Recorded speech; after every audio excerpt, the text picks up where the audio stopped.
As President of the United States, her first day in office, she said one of the first things I'm going to do. I said we were going to get the millions of bots. She wants government ID to dox every American. That's what she said. You can roll the tape. She said, I want your name. And that was going to be one of the first things she did in office. And then she got real serious blowback, and understandably so, because it'd be a massive expansion of government. We have anonymous speech. The Federalist Papers were written with anonymous writers. Jay, Madison, and Hamilton, they went under Publius. It's something that's important, and especially given how conservatives have been attacked and they've lost jobs and they've been canceled. You know the regime would use that to weaponize that against our own people. Okay, it was a bad idea, and she should own up to it. Come on now, what are you doing? I mean, he's not wrong on that. She is on camera literally saying this, so he's not wrong. I mean, there's video of her speaking against the bathroom bill. I mean, the flashback video, I think we have this, the flashback video where she's had she was against this. Audio sound by 3. Listen, well, no, this is the immigration one. There's another one. Juan has it. Yeah, Juan, go hit this for us, please. Take us back. So do you think Senator Bright's bill is unnecessary then? I don't believe it's necessary, because I think if you look at everything that we've had happen, there's not one instance that I'm aware of.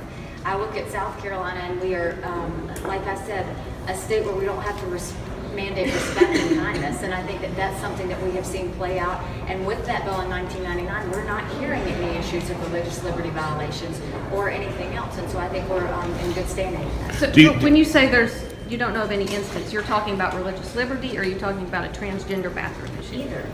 I mean, these are not instances that y'all haven't reported on anything. I haven't heard anything that's come to my office. So when I look at South Carolina, when we look at our situations, we're not hearing of anybody's religious liberties that are being violated. And we're, again, not hearing any citizens that feel like they are being violated in terms of freedoms. And so I think, like it or not, South Carolina's doing really well when it comes to respect and when it comes to kindness. She didn't think it was a big deal. Why did they need the bill if it wasn't a big deal? I mean, if it wasn't a big deal, then why was it even? I mean, because clearly there was an issue. There was an issue. Welcome back to the program. Dana Loesch here with you. Bottom of this first hour. I mean, I was looking back at some of this because she was never hardcore against it, but it didn't pass. She was against. She sounds like she was against it. It didn't pass. It would have prevented men who wanted to cosplay as women from using the bathroom of their choice. That didn't it didn't get to the Senate in South Carolina. And so why I mean, she was on camera. Why in the world you're a former governor would you go on a debate stage in a very hotly contested primary and you're going to deny that? I mean, it's just very simple. If it's something that you've changed your mind on, say that you've changed your mind on it, but don't sit here and say that it's not a position that you've had. I mean, it's true.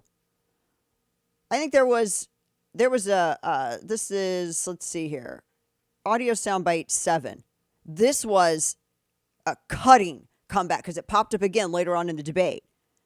This was, I think, really one of the moments kind of ended that. Listen.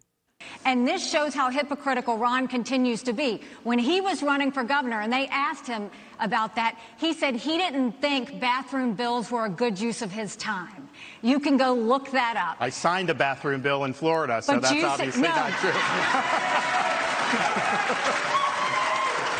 So the idea that you would say that I was against that. You didn't. You killed it. I signed it. I stood up for little girls. You didn't do it. And there was this going on. I was actually just in South Carolina. You killed it. I signed it. That was great. That was a great moment that he had in that debate, and that was bad for her. Look, one of the reasons I'm highlighting this stuff is because it's further evidence of folding instead of fighting. If it's a culture war or whatever you want to call it, you can dislike the idea of a culture war, but you have to recognize that all policy extends from it. That's how it's always been. All policy extends from it. So you can dislike the fact that it's a culture war or whatever. All policy comes back from that. It all begins there. That was a really strong point that he had, a really strong moment that he had last night. And I think it contrasts two different kind of factions within the Republican side, within the right. You have the side that thinks that, these battles aren't battles worth having.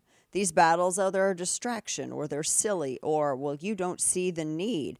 And it gets into the video that we played yesterday. It was a shortcut. I felt it should have been longer. And it wasn't our guy's fault or anything. It was just that's how it was put out there on the internet. But she had said that in this, that she didn't, when it came to medically unnecessary medical mutilation, you could say, in the name of the gender cult, she thought that was something that the law should stay out of, which is asinine to me, because you wouldn't aid. That's like saying, well, the parent's abusive. That's something the law should stay out of. Oh, the child's bulimic and they're killing themselves with their body dysmorphia. That's something, and the parents are aiding it. That's something that the law should stay out of. You don't aid negligent, abusive parenting. That's actually against the law. And so it comes down to whether or not you believe that aiding and facilitating this abuse in body dysmorphia with medically unnecessary surgeries, etc., you either believe that is an act of criminality, or you don't. And apparently she doesn't. And she doesn't realize the extent to which this is happening to minors. That's a major issue, major problem. And so I thought that was that issue, and that back and forth. Those two instances of back and forth I thought were the biggest hits against her, and I think those are the weakest spots in her campaign for sure. For sure, they are the weakest spots in her campaign. It was that right there perfectly contrasts the two factions in the Republican side on this. All right, there was a lot more too. As I wrote about this last night, Chris Christie, I thought. I think his only moment, his best moment, came unintentionally. There was this time, I was trying to remember exactly what Vivek Ramaswamy was saying to her. It was a goofy personal attack.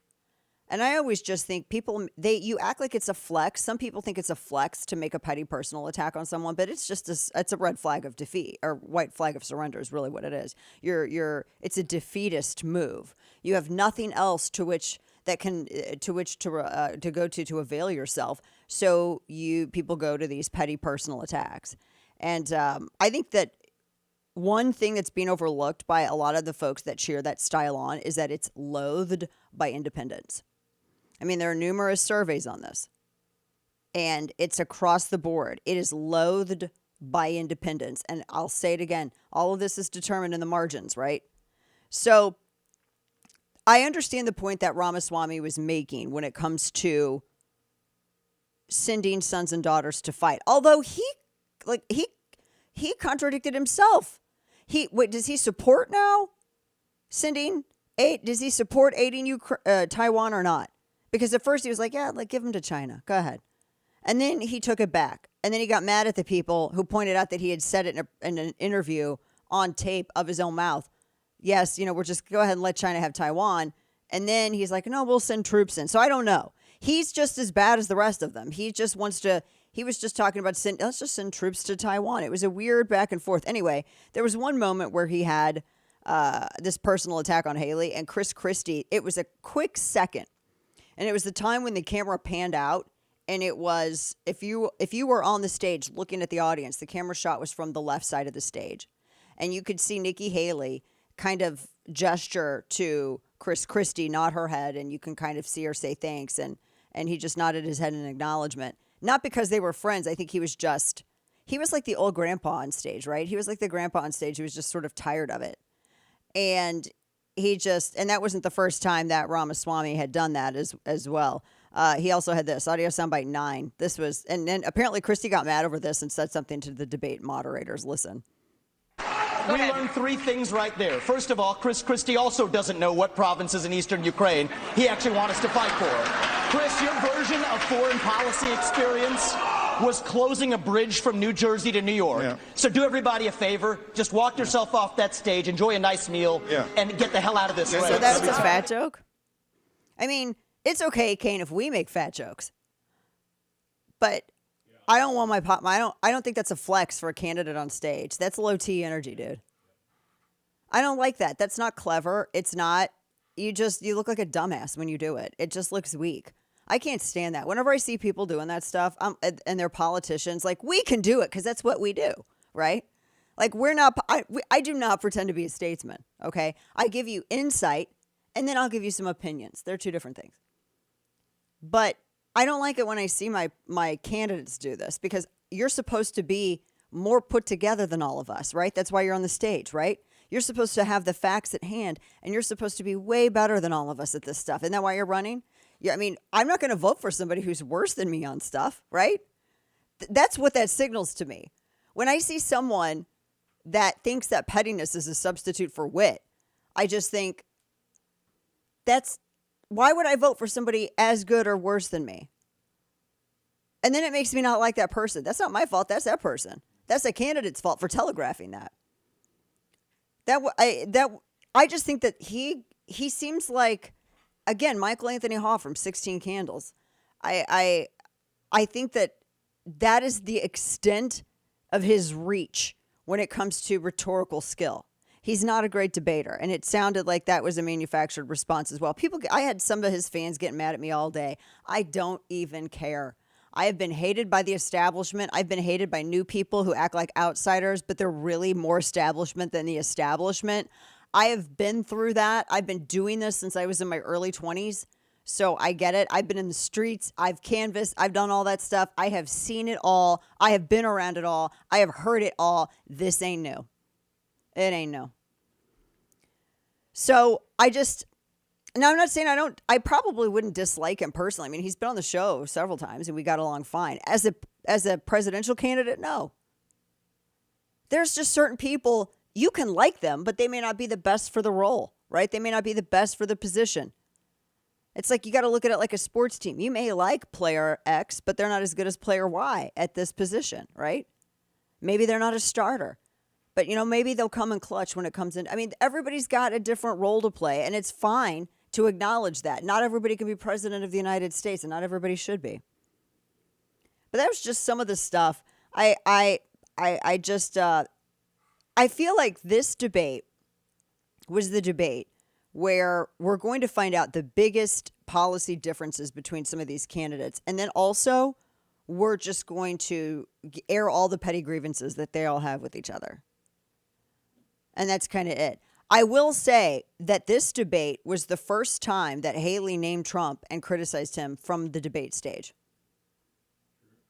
That has never happened. I've watched every single one of these debates twice.